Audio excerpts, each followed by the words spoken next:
Bir üniversiteden ötesi programından herkese merhaba değerli izleyicilerimiz. Kırgızistan Türkiye Manas Üniversitesi'nin sloganı biliyorsunuz, bir üniversiteden ötesi.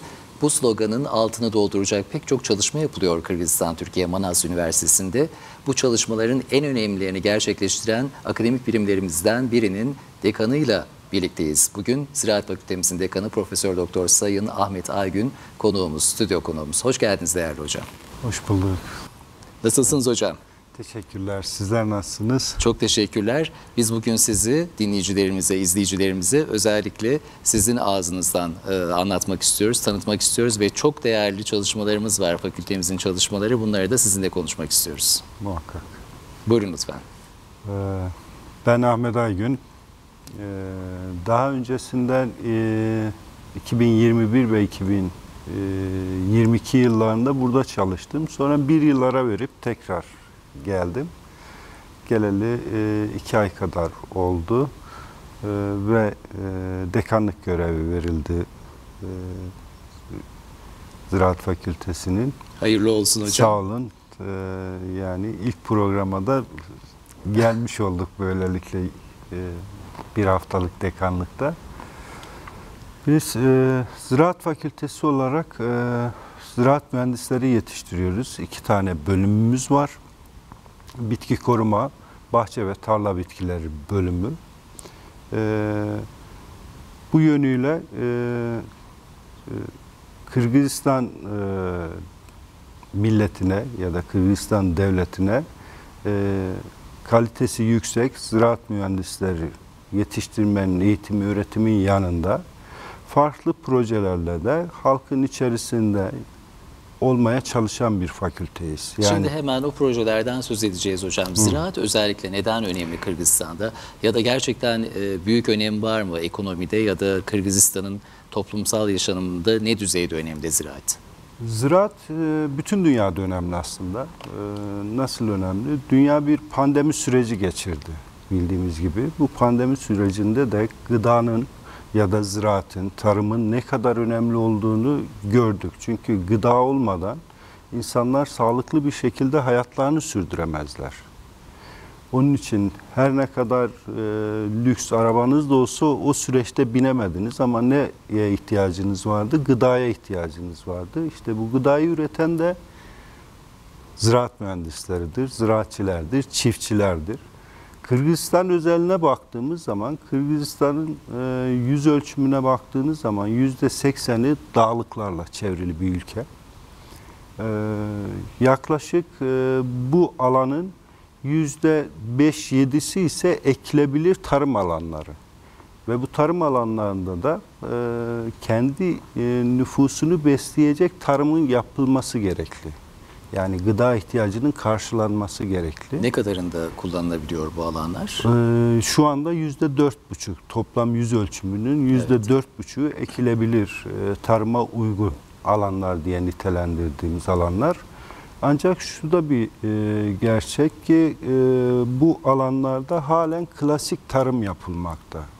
Bütün dünya artık neye geçmiştir? Modern tarım tekniklerine geçmiştir. İşte verimliliği artırmak için. Verimliliği artırmak için, kaliteyi artırmak için ya da çıkardığınız ürünü muhafaza edip tüketiciye sağlıklı bir şekilde sunmak adına. Modern tarım dendiği zaman hocam teknolojinin kullanılmasından mı söz ediyoruz yoksa başka yöntemler mi var? Şöyle hem modern teknik, modern tarım tabiri dediğimiz zaman mesela meyvecilikte bodur anaçlar kullanarak birim alandan daha fazla ve kaliteli ürün alabiliyorsunuz. Evet. Ya da sebze türlerinde, tarla bitkilerinde F1 çeşit tohumu kullanarak yine tek düzey kaliteli, üstün verimli ürün alabiliyorsunuz. Yani ya da şöyle söyleyelim, bugün işte Kırgızistan özelinde biraz şey yaparsak, Kırgızistan suyu bol bir ülke gibi gözükse de bugün işte klasik yöntemlerle bizim vahşi sulama dediğimiz salma sulama yöntemiyle sulama yapıyorlar. Ancak dünya artık kuraklık ve su tehdidiyle karşı karşıya.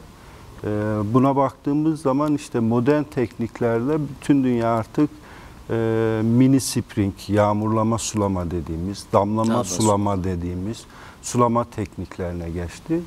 İşte bunları biz fakülte adına artık çiftçilerle bu projeler yaparak mevcut olan yüz ölçümünün %4,5-5'lik alanında Kırgızistan nüfusunu besleyecek teknikleri gösterme çabasında olacağız. Hocam çok heyecan verici çalışmalar aslında bunlar. Çünkü dediğiniz gibi gerçek zenginliğin aslında artık bugün yatlar, katlar sahibi olmak değil de küçük de olsa bir arazi sahibi olmak, bunu işlemekten geçtiği söyleniyor. Gerçekten heyecan verici gelişmeler bunlar. Fakültemizin de bu alana katkısı gurur verici hepimiz için.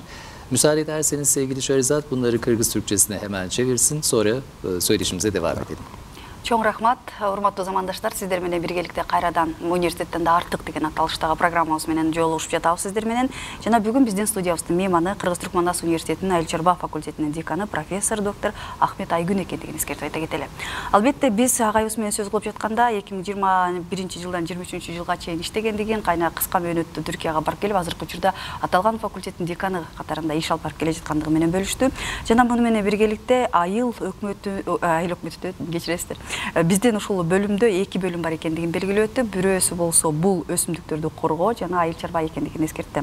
Жана ошондой эле айыл чарба бул өтө маанилүү нерселерден экендигин, өзгөчө ошол өсүмдүктөрдүн, жер жемиштердин, жашылчалардын, биздин жеп жаткан тамагыбыздын кандай болушу, сапаты, бааны бардыгы так ушул жаатта байланыштуу болгондугуна байланыштуу биз ошол Манас университетинде айыл чарбада өтө маанилүү жана эң мыкты адистерди тарбиялаганга аракет кылып жаткандыктарын да кошумчалап өттү.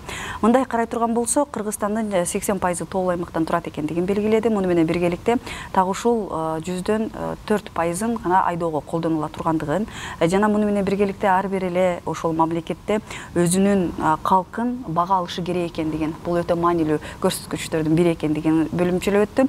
Жана ошол эле учурда азыркы учурда Кыргызстанда айыл чарба жаатында өзгөчө иштөөдө, бир нерсени өстүрүүдө классикалык же болбосо мурунтадан калып калган нерсе менен гана жер иштетип келе жаткандыктан жана муну модерндештирүү керек экендигин кошумчалап өттү. Анткени эгерде биз азыркы учурда ошол азыраак жана ошондой эле жаңы технологиялардын жардамы менен колдоно турган болсок, өсүлүп жаткан ошол жер жемиш болобу, мөмө жемиш болобу, анын сапаты дагы өтө маанилүү жана жогорураак жана түшүмү мол боло тургандыгын да кошумчалап өттү. Ошол себептен бул жаатта дагы биздин ошол адистерибиздин жаңы модерндештип, кантип ошол жаңы дагы жакшы эң мыкты иштерди алып келсек болот, бул жаатында көптөгөн иштерди жүргүзүп жаткандыгын белгиледи.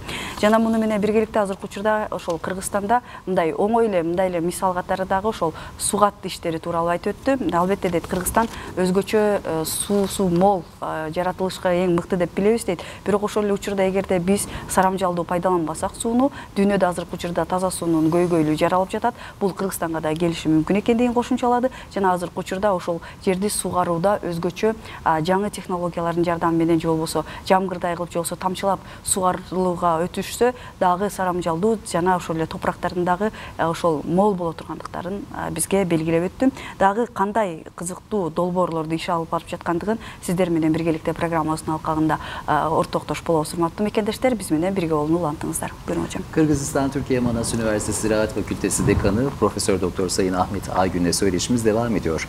Değerli konuklar, biliyorsunuz programımızın adı Bir Üniversiteden Ötesi. Kırgızistan Türkiye Manas Üniversitesi tam anlamıyla bir üniversiteden ötesi. Burada sadece eğitim çalışmaları yapılmıyor, aynı zamanda topluma fayda sağlayacak, üniversitenin içinde bulunduğu bölgeye fayda sağlayacak pek çok çalışmalar yapılıyor. Bu çalışmaların en önemlilerini yapan akademik birimlerimizden biri de Ziraat Fakültesi. Değerli hocam, Ziraat Fakültesi'nde biz bir yandan eğitim yapıyoruz, bir yandan uygulamalı eğitim yapıyoruz, bir yandan insan kaynağı yetiştiriyoruz bu alana, ziraate ve tarıma. Bir yandan da özellikle Kırgızistanlıların tercih ettikleri, ihtiyaç duydukları alanlarda eğitimler veriyoruz dışarıya da. Değil mi? Bunlardan kısaca söz edebilir miyiz lütfen? Biz şöyle geçtiğimiz yıllarda ihtiyaca binaen ya da talebe binaen mesela bir tane arıcılık kursu verdik. Çünkü Kırgızistan bal üretimiyle de, ballarının kalitesi olmasıyla da öne çıkan bir ülke. Bunu daha bilinçli bir şekilde verimi artırmak, kaliteyi artırmak adına arıcılara üniversitemizin sürekli eğitim merkezi kanalıyla fakültemizde arıcılık kursları verildi. Bunun haricinde yine Kırgızistan Tarım Bakanlığı'nın karantina şubesindeki bitki sağlığı uzmanlarına 2 hafta boyunca 2 grup halinde eğitimler verildi. Yoğun bir şekilde eğitimler verildi. Bunun haricinde yine Oş bölgesinde Bahçıvanlar Birliği'nin ile beraber ortaklaşa meyvecilikte budama kursları düzenledik. Bu da yine aynı şekilde meyvecilikte verimin artırılması, her yıl düzenli verim alması bağlamında önemliydi.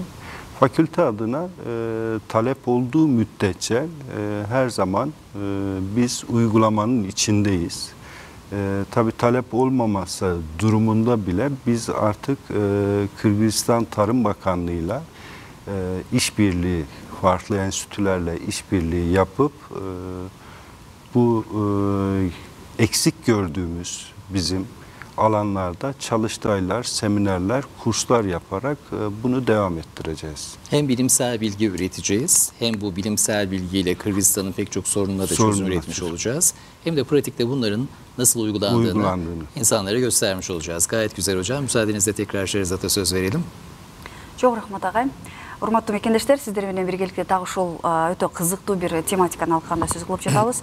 Белгилүү болгондой, Кыргыз-Түркманстан университети жалгыз гана билим берүү менен чектелип калбастан ушул өндүрүш менен жана кандайдыр бир жагы башка жааттар менен интеграция болгонго аракет кылып келет. Биздин эң мыкты адистерибизди да даярдап келет. Жалгыз гана билим берүү эмес, коомдун социалдык жашоосуна дагы көбүрөөк маани жана көбүрөөк салым кошуп келген бөлүмдөрдүн бири экендигин белгилеп өттү.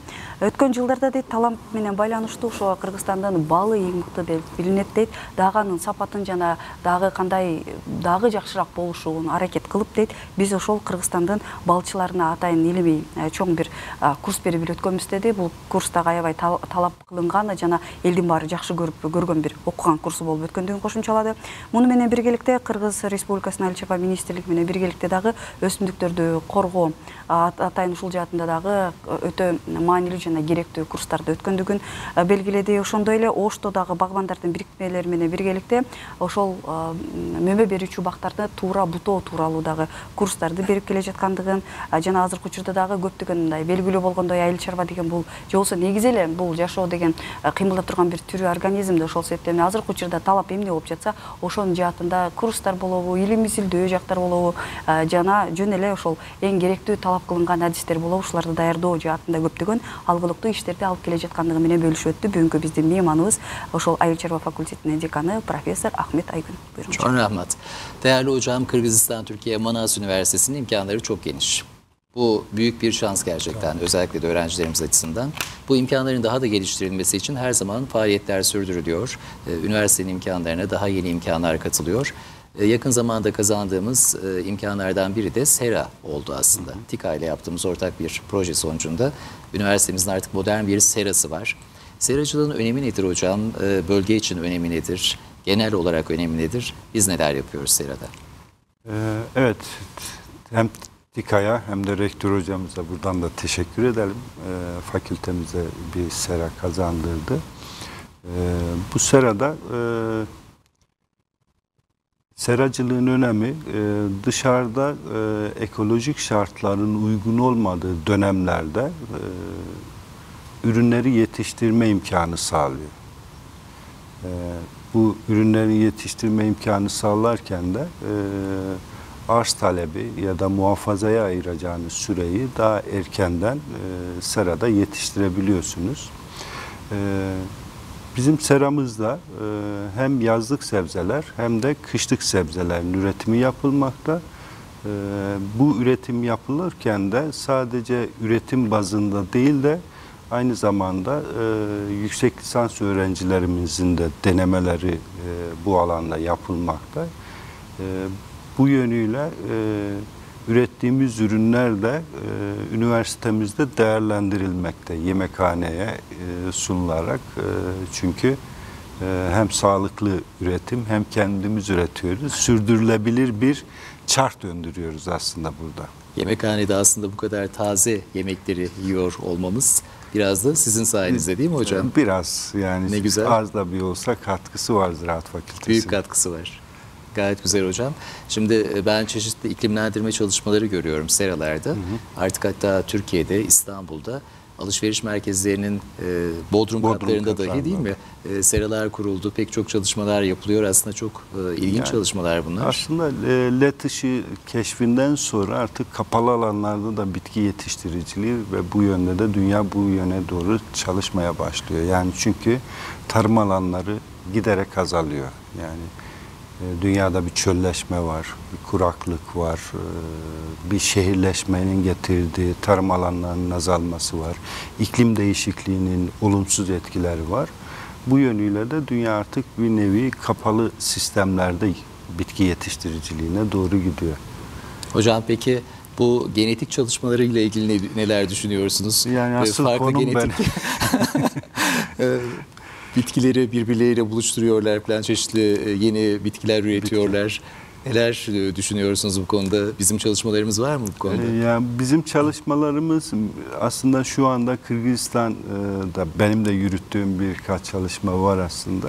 Şöyle Hemen söz edelim hocam. şunu söyleyelim. Önce mevcudu bir korumak lazım. Çünkü her bir biyoçeşitlilik bakımından her bir bitki bizim için çok değerli. Yani biz biraz Kırgızistan özeline geldiğimiz zaman Türkiye'den de örnek vereceğim. Türkiye'de 1980'lerde ateş yanıklığı denilen, özellikle armutlarda görülen bir hastalık, bütün yerel çeşitlerimizi kaybettik.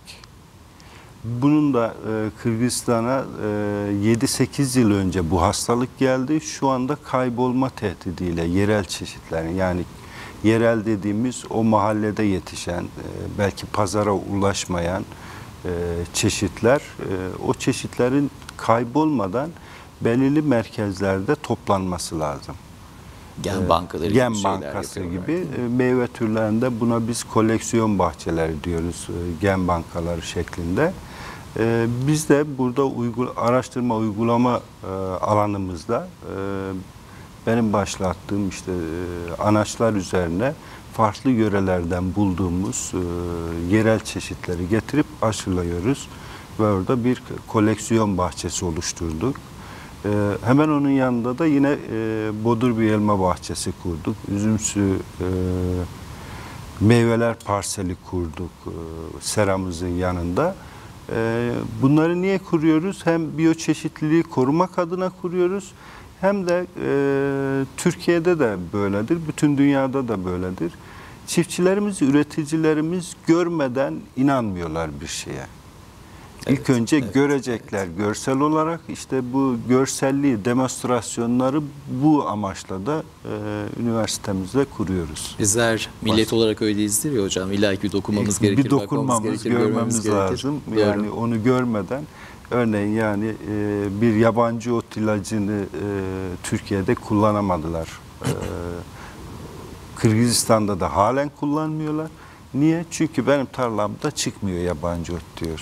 Yani siz ilaç atsanız da çıkmayacaktı diyor.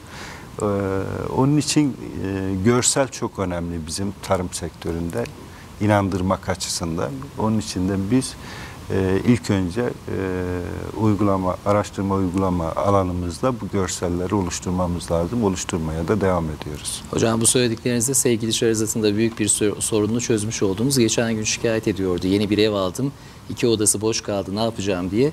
Birinde bir iklimlendirme çalışmasıyla sera yap. Birinde de gen bankası kurabilirsin sevgili Şehrazat. Evet, müsaadenizle sözü Şehrazat'a bırakalım. Çok rahmat ağay. Урматтуу замандаштар, сиздер менен биргеликте биздин жашообуздун өтө маанилүү бир бөлүгү болгон так ушул айыл чалба жаатын менен сөз кылышып жатабыз. Баарыбыз эле бакчада кичинекей бир нерселерди өстүргөндү жакшы көрөт болушубуз керек жана университетибиз көп иш-чараларды алгачкысы, биринчиси болуп келет.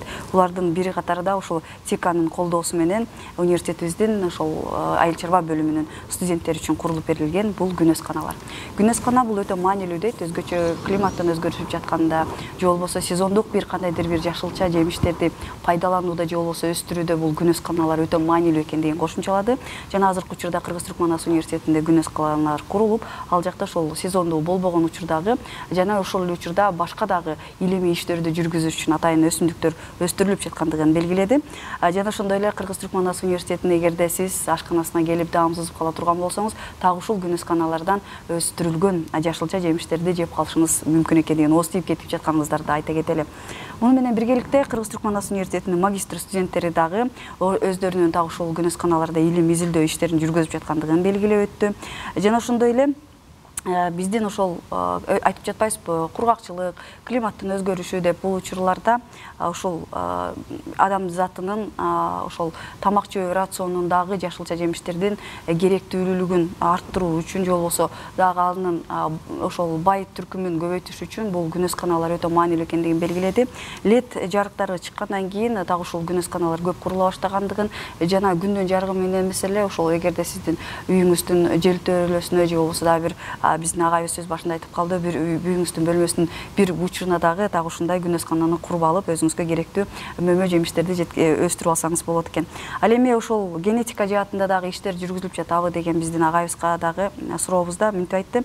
1980-жылдары Түркияда ошол жергиликтүү өскөн алмурттардын бетине биз мындай от бир нерсеси деп айтып өттү, бир кандайдыр бир илдет пайда болгондугун, жана 7-8 жылдан бери бул илдет Кыргызстанда дагы көргүзүлүп жаткандыгын, эгерде дейт азыркы учурда биз ошол өзүбүздүн жергиликтүү буга чейин өсүп келе жаткан, өзүбүздүн ошол географиялык аймагыбызга тиешелүү болгон өсүмдүктөрдүн генетикасын чогулткан бир кандайдыр бир китепкана дейбизби же болбосо ошол казына дейбизби, ушуну чогултуп алышыбыз керек дейт. Аны чогулткандан кийин анын ичинде өзүбүздүн иштерибизди жүргүзө тургандыктарын белгилеп өттү.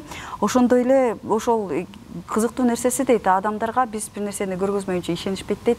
Жана бул ошол өзүбүздүн географиясыбызга тиешелүү болгон ошол өсүмдүктөрдүн гендерин чогултуп алуу бул чоң иш-чаралардын бири экендигин жана азыркы учурда Кыргыз-Түркман АС университетинде так ушул жаатта иш алып барылып жаткандыгын белгиледи. Değerli izleyicilerimiz, Kırgızistan Türkiye Manas Üniversitesi Ziraat Fakültesi Dekanımız Profesör Doktor Sayın Ahmet Aygün'le söyleşimiz devam ediyor.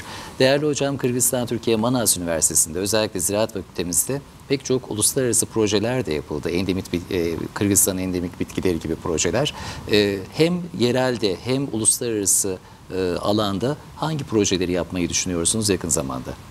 Mesela geçmiş yıl mesela bir uluslararası kongre yaptık ve o yaklaşık 10 ülkeden katılım sağlayarak, bu da aynı zamanda hem Manas Üniversitemizin hem de Ziraat Fakültemizin tanınırlığını artırmak, uluslararası işbirliği anlamında.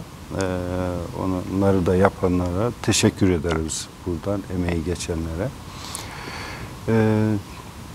Diğer yandan bizim şu anda planladığımız Kırgızistan'da bir toprak analizi ve yaprak analizi, bitki analizi yapılan bir laboratuvar yoktur. İnşallah rektör hocamızın da desteğiyle bu laboratuvarı açmayı düşünüyoruz. 3 yıldır benim hayalimdeki bir şey. Hocam ne kadar güzel. Orta Asya'da en çok laboratuvarı olan üniversite biziz. Biziz. Daha da artıracağız. Daha da artıracağız. Ne güzel. Topluma da çok büyük katkısı olacaktır. Bunu hizmet olarak vereceğiz. Çünkü biraz önce söyledik, modern tekniklere geçeceğiz ama bu modern tekniklere geçerken de bilimsel verilerle geçeceğiz. Yani yanlış gübreleme yapmayacağız, yanlış ilaçlama yapmayacağız. Ve bunu Manas Üniversitesi tüm çiftçi ve üreticilere açacak şekilde bir laboratuvar planlıyoruz. Bu da örnek olacak. Belki özel sektör de buna girerek öncülük edecek. Bu çok önemli biz ziraatçılar için özellikle. Mesela Türkiye'de bunun örnekleri çok. Destek alacaksa çiftçiler muhakkak toprak ve yaprak analizini yaptırmak durumunda. Zorunluluğu var bunun. Ama Kırgızistan'da bu yoktur. Bunu hayata geçirirsek, fakültemiz sayesinde bunu hayata geçirirsek çok önemli bir katkı sağlamış olacağız. Diğer yandan yine özel sektörle ve Kırgız Tarım Bakanlığı'yla işbirliklerimizi artırıp ne tür ihtiyaçlar varsa veya bizim ortak projelerimiz neler olabilir, bunları planlayacağız. Çünkü gördüğümüz çok büyük eksiklikler var. Örneğin mekanizasyon eksikliği var. Yani nedir hocam mekanizasyon? Mekanizasyon dediğimiz biçer döver, yani tarla bitkilerinde var ama evet, modern evet. değil. İşte toprak işlemede kullandığımız aletler, ilaçlamada kullandığımız aletler, bunların büyük bir eksikliği var. Eksikliği derken halen klasik yöntemlerle, yani bunları da diğer yandan hasat edilen ya da elde edilen ürünlerin bir standartizasyonu yoktur. Yani bugün evet, bir Kırgızistan'ın en lüks marketine de gitseniz, sebze meyve reyonuna gitseniz aynı kasanın içerisinde ekstra çok güzel sınıfta bir meyveyi de görebilirsiniz. Bizim işte 2. sınıfı veya ıskarta dediğimiz meyveyi de aynı kasanın içerisinde görebilirsiniz. Hocam bu da önemli bir konu aslında, tabii, değil mi? Bunun Özellikle bir de, sınıflandırma, tabii. standartizasyon ve hasattan sonraki süreç çok önemli. Yani Kırgızistan gibi bir yerde özellikle ekonomiye katkı açısından da büyük önemi vardır diye düşünüyorum. Gerçekten standart hale getirilmiş ürünlerin paketlenip yurt dışına da pazarlanması söz konusu olabilir, değil mi? O da ekonomiye büyük bir katkı sağlar sanırım. Hem yurt dışına satışı kolaylaştırırken yurt içinde de arz talep dengesini sağlamış olur. Çok güzel. Mesela biz bunu görüyoruz. Sizler de izlemlemiştirsiniz. Elma hasat zamanı yol kenarlarında poşetlerle elma satıldığını evet, görürsünüz Kırgızistan'da. Çünkü o zaman nedir? Boldur, fiyatı daha düşüktür. Ama onu depolarsanız ihtiyaca binaen piyasayı da dengelemiş olursunuz. Bu yönüyle de projelerimiz var, hayata geçecek. O zaman sizi bol bol konuk edeceğiz burada. Öyle anlaşılıyor hocam. Öyle görünüyor. Ne güzel. Haberlerimizde de yer vermeye fakültemize devam edeceğiz. Sevgili Şerizat'tan çevirmesini rica edelim. Сиздер менен биргеликте Айыл чарба факультетинин деканы менен маек куруп жатабыз, урматтуу замандаштар. Жана биздин агайып сөзсүз биздин суроолорубузга жооп берип жатып, өткөн жылы эл аралык долбоорлордон иштешип жаткандыгын жана өткөн жылдары 10 өлкөдүн илимпоздорунун катышуусу менен чоң илимий конференция болуп өткөндүгүн, конгресс болуп өткөндүгүн кошумчалады. Жана ошондой эле буларды уюштурган баардык өзүнүн ошол илимпоздоруна ыраазычылыгын белгилеп өттү. Жана Кыргызстанда өзгөчө топурактарды жана жалбырактарды изилдеген лаборатория жок экендигин, жана ушул жаатта азыркы учурда иштер жүргүзүлүп жаткандыгын, университетибиздин жетекчилигинин колдоосу менен бул лабораториялар ачылып кала турган болсо, өтө чоң маанилүү иштердин бири боло тургандыгын кошумчалады. Анткени мындай эгерде лаборатория курулуп кала турган болсо, Кыргызстанда мунун аналогу жок экендигин, жана ошондой эле бул өзгөчө айыл чарба жаатында илим изилдөөдө жана ошол калктын жашоосундагы керектүү нерселердин дагы бекем иштелип чыгышы үчүн өтө керектүү экендигин белгилөөдү. Жана муну менен биргеликте Кыргыз Республикасынын Айыл чарба министрлиги менен жана жеке секторлор менен дагы бекем иштешип жаткандыгын кошумчалап өттү. Ошондой эле өзгөчө ушул Кыргызстанда деди, үрөндөрдү чогултуп алгандан, же болбосо мөмө жемишти чогултуп алгандан кийин, терип алгандан кийин аларды сактоону дагы эл аралык стандартка өткөрүлүшү керектигин белгиледи. Себеби эгерде дейт ошондой сактоонун эл аралык стандарттарга өткөрүлө турган болсо, аларды сыртка сатуудагы жана алардын сапаты менен бекем сактап калып, убакыт өткөндөн кийин керектүү учурунда сатуудагы бул өтө маанилүү экен деди. Жана ушул топтолгон үрөндөрдү сактоо маданиятынын жок экендигин жана муну иштелип чыгып, бул жааттагы көптөгөн иштерди, аракеттерди кылышыбыз керек экенин кошумчалады. Себеби дейт, ошол эгерде биз дүкөнгө барып калай турган болсок дейт, ал жерде бири-бири менен турбашы керек болгон мөмөлөр же болбосо дагы башка нерселер турат дейт. Демек биз бул жерде дагы ошол талапты дагы, ошол базарда дагы эл аралык стандарттарга жооп берген менен иштерди алып барышыбыз керек деди. Жана сактоодо, сатууда дагы ошол терилип алынган мөмө жемиштерди дагы керектүү сактау жана өзүнүн ошо эл аралык стандарттарга жооп берген нерсе менен сакташыбыз керек экенин кошумчалады. Мисалы катары дагы ошол алмалар бышкан учурда деди, жолдо кетип барсаңыз, жолдун четинде эле салфанга салып сатып турушат дейт. эгерде дейт аны топтоп алып жана сактап коюу жерлери бар болсо, ал жерде учурда арзан эмес, убакыттын өтүшү менен андан да кымбат баага сатып, ошол экономикалык жактан дагы өзүнүн мындай көбүрөөк киреше тапканга мүмкүн болчу дейт. Демек бул жерде өтө комплекстүү иштешибиз керек экендигин министрликтин жана жеке сектордун жана ошондой эле илим берүү борбору университетибиз менен чогуу иштесек, көптөгөн дагы ушундай көйгөйлөрдү жеңүүгө жол ачыла тургандыгын кошумчалады бүгүнкү биздин мейманыбыз. Buyurun hocam. Çok rahmet sevgili Şehzad. Değerli izleyicilerimiz, değerli dekanımız güzel bir müjde verdi. Aslında bu müjde sadece Manas Üniversitesi mensuplarına değil, tüm Kırgız halkına verilen bir müjde oldu. İmkanlarımızı daha da geliştireceğiz. Orta Asya'da en fazla laboratuvara sahip olan üniversitemizin laboratuvarlarına bir yenisini ekleyeceğiz dedi. Yenisi gelecek olan laboratuvarımızla birlikte Kırgızistan'ımızın bir ihtiyacını daha Manas Üniversitemiz karşılıyor olacak ve bizim programımızın ismi ve sloganımızda olduğu gibi bir üniversiteden ötesi olmaya Manas Üniversitesi devam edecek. Değerli hocam, programımızın sonuna geldik. Biz dediğim gibi sizi burada her zaman ağırlayacağız. Buraya zaman ayırdığınız sürece de sizinle pek çok söyleşi yapacağız. Biz programın sonunda her zaman konuklarımıza diyoruz ki erkin mikrofon size, özgür mikrofon. Son olarak söylemek istediklerinizi dinleyebiliriz değerli dinleyicilerimiz için.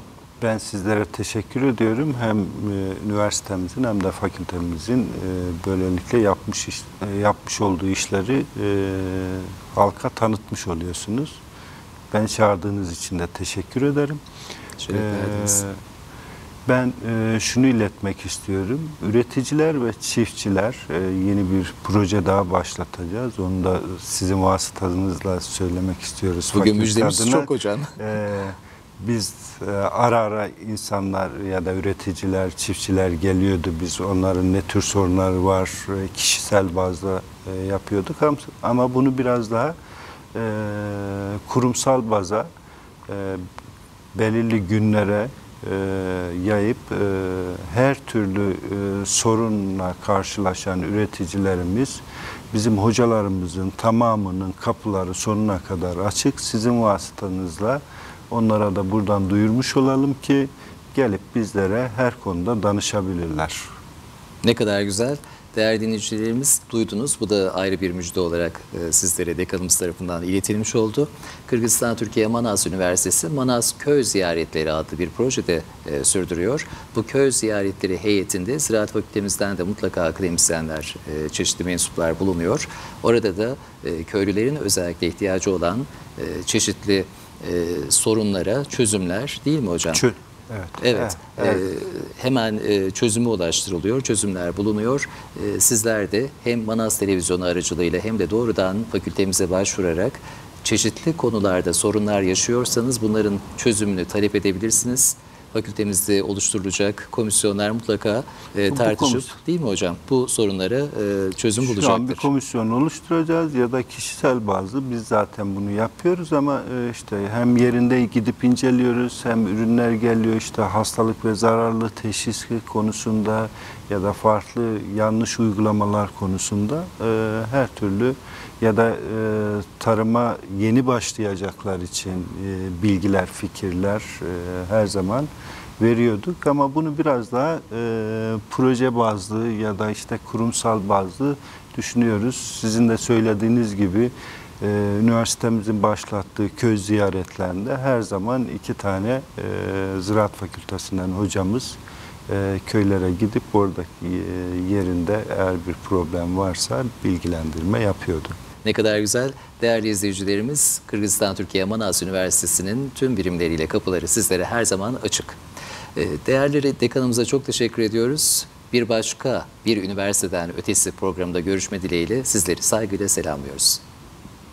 Урматтуу замандаштар, биз сиздер менен биргеликте Кыргыз-Түрк Манас университетинин Айыл Чырба деканы ошол профессор Ахмет Айгүн менен сиздер менен чогуу маектештик. Агайыбызга эркин микрофон бергенде Кыргыз-Түрк Манас университети жана өзгөчө Айыл Чырба факультетинин дагы ошол өндүрүшчүлөр менен жана ошондой эле дыйкандар менен бирге иштешүүгө дайым даяр экендигин, дайыма алардын бириктирүүсүндө, илим изилдөөсүндө бир площадка болуп берүүгө даяр экендигин белгиледи жана ошондой эле белгилүү болгондой Кыргыз-Түрк Манас университетинин манастыктар элетте деген жакшы бир долбоорубуз бар. дагы ошол долбоор менен айылдарды кыдырып, ал жерлерге барып, жерлерде кандайдыр бир изилдөөсү кереккен бир иштер болсо, кандайдыр бир илдеттер бар болсо, дагы ошонун үстүндө иштешүүгө дайым даяр экендигин белгиледи. Урматтуу замандаштар, сиздер университеттен да артык деп аталган программабызга ортоктош болдуңуз. Бүгүнкү ал программабыздын мейманы Кыргыз-Түркман университетинин айыл чарба факультетинин деканы, биздин кадырлуу профессорубуз Ахмет Айгүн болду. Кайрадан эфир толкунунан көрүшүп, угуш кычакты аман туруңуздар.